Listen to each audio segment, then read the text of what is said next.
పహల్గాం మీద ఉగ్రవాదుల దాడి వెళ్ళి మీ మోడీకి చెప్పుకోండి అంటూ భార్య పెద్దల సమక్షంలో భర్తల్ని చంపినటువంటి తీరు. దానికి రిటాలియేషన్ అటాక్ అన్నటువంటిది పాకిస్తాన్లో ఉన్నటువంటి ఉగ్రవాద శిబిరాల్ని ధ్వంసం చేయటం. దానికి ప్రతిగా భారతదేశం మీదకి యుద్ధానికి వచ్చినటువంటి పాకిస్తాన్ని తరిమేసినటువంటి వైనం, చివరికి బతిన్లాడుకుంటే ఆగిన వైనం.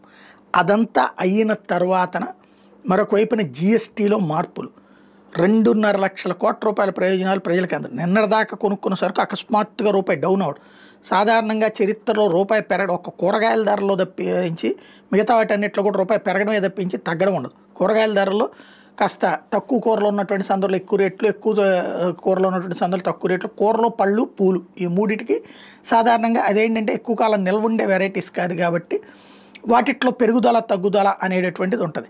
కానీ మిగతా నిత్యావసర వస్తువులన్నీ పెరగడమే తప్పించి తరగడం ఎరగదు జనాలకి.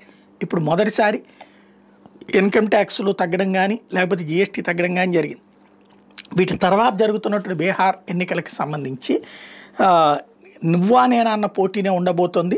ఏదైతే పీపుల్స్ పల్స్ లాంటి వాళ్ళ ఒపీనియన్ పోల్లో చూస్తే ఎన్డీఏకి 41 నుంచి 44%, మహాగఠబంధన్కి 40 నుంచి 42.5%. అంటే దాదాపుగా చెప్పాలంటే నువ్వా నేనా అన్నట్టుంది.